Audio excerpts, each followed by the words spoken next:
Brad Smith, thanks so much for joining us. When we think about the idea of American cities rebuilding, a lot of people see what we have just lived through. Yes, they see the tragedy, but they also see the opportunity here for society, for companies to try to rethink how they occupy space in the cities that they're in. So when you look at that from like a 30,000 view at a huge company like Microsoft, what does that mean? I think this is a critical moment for rebuilding. I think that the pandemic took a real toll on many cities. It took people out of cities. And then this was compounded with concerns in some cities about the state of the police force, the issues around Black Lives Matter. We've been through a tumultuous time. Now, then I would step back and say, humanity invented the concept of a city about 6,000 years ago. So it's seen a lot of ups and downs over that period of time. I do think this is a moment where we need to bring cities back. We need to bring people back safely into cities. We do need to rebuild in ways that at the same time, I'll say, strengthen the affordability of housing, that, honor, I'll say the legacy of George Floyd and everything the country went through in 2020, that strengthens in a very positive way relations between the police forces and people. We need to put technology to work that to close many of the inequities and the divides that bother us. So we have a very big agenda, I think, as a country for the decade that is still mostly ahead of us in the 2020s. So what does that mean in terms of a corporate responsibility? Because some of the things that you're describing to try to address some of those inequities are traditionally things that are left to governments. And when we see these inequities that have been revealed for some people, or at least exposed for others, sometimes you find that the local governments are incapable of taking the kinds of steps that, say, a large employer can. The United States, more than any other country, and I traveled the world, is a stool with three legs. You have a government, you have a business community, and you have a nonprofit sector. And you see these three groups in American cities more clearly than perhaps anywhere else. For the business community, I think it means thinking broadly and responsibly. Yes, we want to create jobs. Yes, we want to have a profitable business. That's how we'll create more jobs. But we need to go beyond just the profit and loss. We need to think about how we contribute as civic leaders. We need to think about how we can extend the reach of our products for a company like Microsoft. That we think about skilling, we think about broadband, and we really need to think about how we bring the three legs of the stool together, how we work together, how we help and reinforce each other. When you talk about inequities, one of the things that very quickly became apparent is that digital divide. And how easy was it for some families to have their kids hop on a Zoom call and go to school virtually, and for other families that didn't even have access to Wi-Fi or broadband? What's Microsoft doing in that space? We are very focused on this. We start by analyzing the data. We love data at Microsoft. And what we know is that there's about 124 million Americans, call it a third of the country, that is not able to use the internet at broadband speed.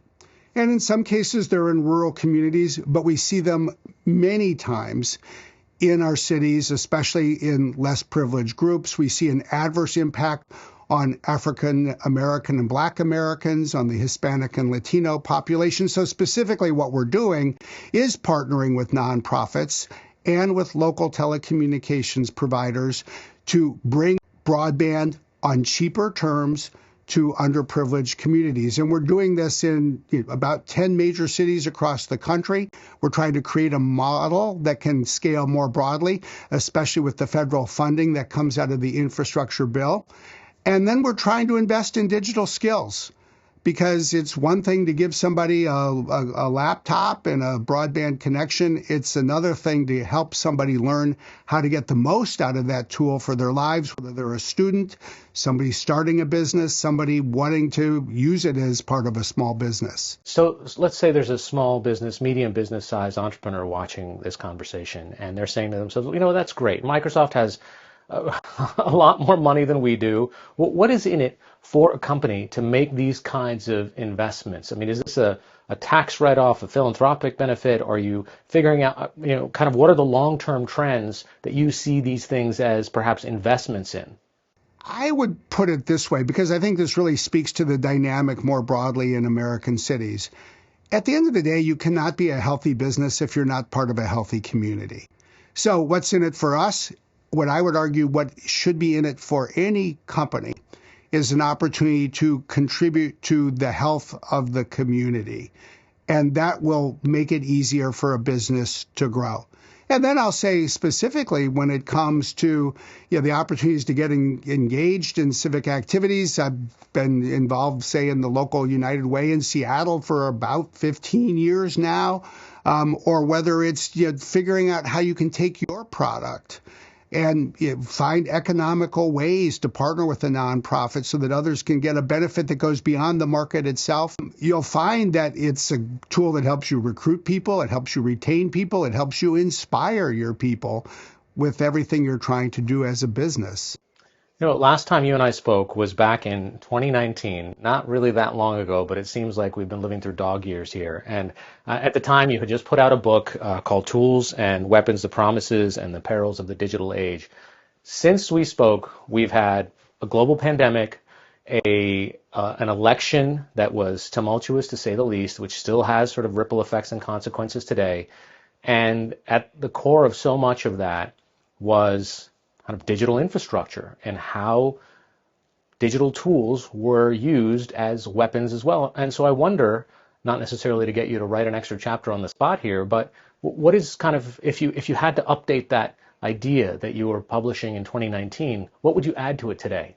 Well, in a sense, what we've seen in the 3 years since our book came out is the acceleration of everything we described in ways that are both good and bad. On the upside, we're seeing people take AI and use it as a real tool. We're seeing it in the nonprofit and business community. And people are doing things that I think they didn't think would be possible in just a few years. Now, on the downside, we've seen increases in cyber threats and cyber attacks.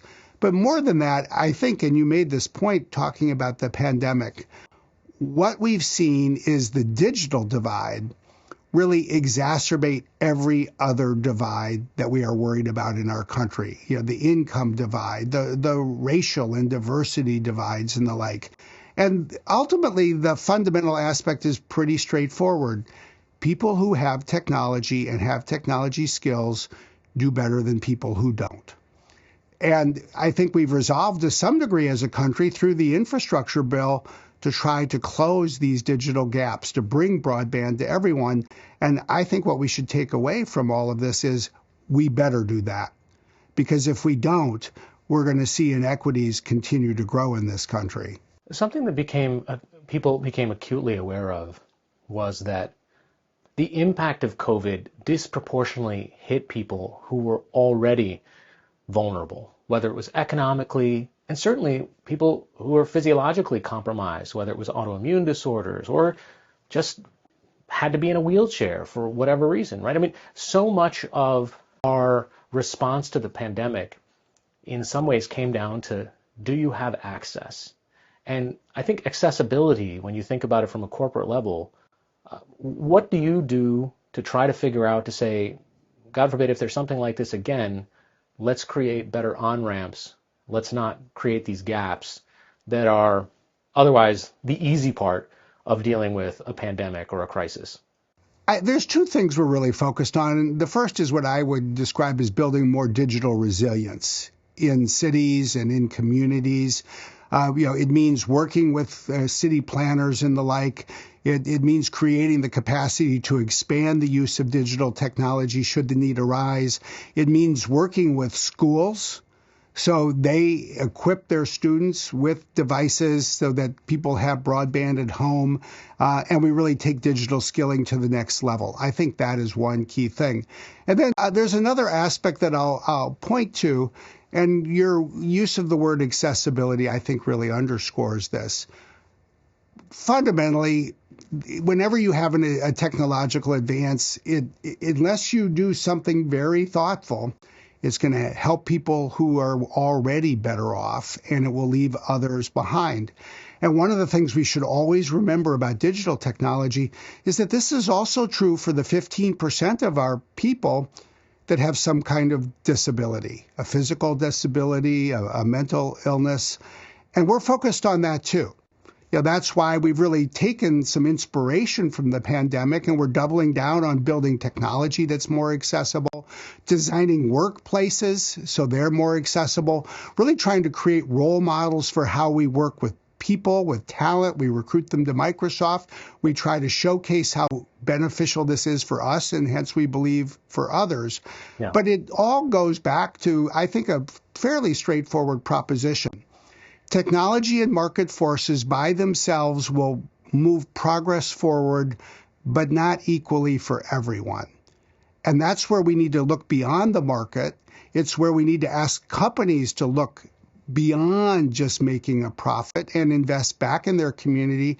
And it's why I'll go back to, we've got to partner with nonprofits and with local government.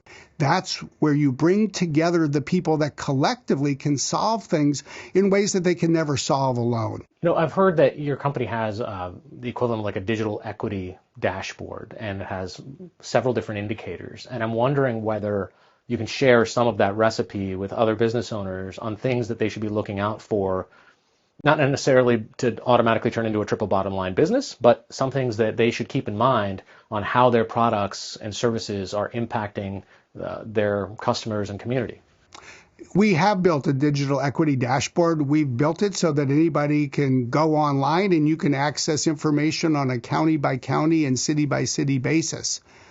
I think the key question for a company is really to think hard about, what is it that you do as a business? What do you need in terms of a healthy community in order to succeed? And where can you bring these things together? Yeah, I think most business owners would say, well, I need to have customers. I need to be operating in a safe city. I need to have people coming into my city. I need to have customers who are excited about what I'm offering. And yeah, I do think that there's real strength in numbers of businesses getting together, whether it's a local chamber of commerce or a United Way or some other civic association. And I think right now is a particular moment in time when those of us in the business community should really make it a point to say, we care about the community in which we live. We've found ways to donate some version of our product. It might be a restaurant that is providing food for a charity event. It's a company like Microsoft donating, devices or access to cloud services. If you are selling something, which you are if you're a business, that somebody wants to pay for, ask yourself whether there's an opportunity to go beyond that and contribute it in some way, and use it as an opportunity to inspire the people who work for you, the people you want to have work for you, so that they see you doing this. Because we live in a time when people are entering the workforce, especially younger people. They want a good job, they want to work for an ethical company, and they want to feel like they're doing something that's contributing to their community. You have the opportunity, I think, as a business owner or a business leader, to think creatively about how you can put all of this into action for your company. I wonder about the culture of Microsoft. To the extent that there is a corporate culture or a set of values that is Microsoft, you can't really get that from the welcome manual for employees. So I guess my question is, how do you transmit those values of your company, the cultural sort of importance that is the group together that is Microsoft, if we are never going to get back to, let's say, this 5 days a week, everybody's in one place at one time world? I think it's ultimately three things. Number one, let's use digital technology to connect people in better ways, even if they're working far apart. And they may be working far apart because they're in their home, or maybe you have people who are in the office, but they're in two different cities. And this is where I do think you've seen technology really leapfrog over the last few years, including the products that we offer at Microsoft. Number two, let's not forget, at the end of the day, at least in my opinion, there is no substitute for human beings being with other human beings. in person. It doesn't mean it has to be in an office. It doesn't mean it has to be every day. But you've got to bring people together and forge those common bonds. That's why humanity invented cities 6,000 years ago. And number three, let's bring people together to pursue causes that go beyond selling or building products. We at Microsoft right now are in the midst of an annual Give campaign. It has been part of Microsoft's culture since shortly after Bill Gates founded the company, and that was almost 50 years ago. But it enlists people in doing fun things together to raise money for a great cause, a local nonprofit. A lot of times, that's where people really discover what their company is all about. It's not just what you're doing when you're literally doing the work that's assigned to you. It's what you discover in your colleagues when you not just work together, but pursue some broader things as well. Finally, I know you invest a tremendous amount in skilling up kind of the workforce of the future. And I wonder what it is that you see over the horizon as perhaps the greatest opportunity, and then the flip side of that. If we don't meet that opportunity, what is the threat? Think about the last several decades and then look into the future in this way. When the United States wanted to go to the moon, we realized we needed to take physics and bring it into American high schools. When we entered the digital age, which really started in the 1980s and 1990s, we needed to bring computer science into schools, and we needed to bring a level of digital fluency to the workplace so that every employee in virtually every company would start to learn how to use a computer and do important things with it. We haven't yet finished the quest to bring digital skills to everyone. We are doing more work. We're very focused on this at Microsoft, and you see this across the tech sector. But now we have the opportunity to address the third frontier. This is the sustainability and climate frontier. This is going to reshape every city, every company, every part of the economy, and literally every country on this planet for the next 3 decades. Now we need to bring sustainability skills into the workplace. We need to equip some people with deeper knowledge about climate science, but now we have the opportunity to bring a level of sustainability fluency to people as well. If people are trying to figure out what they can learn today that will give them not just a bright year ahead in a recessionary time, but a bright future for the next 30 years, combine digital skills and data with an understanding of climate and sustainability. You will have an impact not just in your community, but for yourself and your family. It will serve you well. Brad Smith, president of Microsoft. Thanks so much for joining us. Thank you.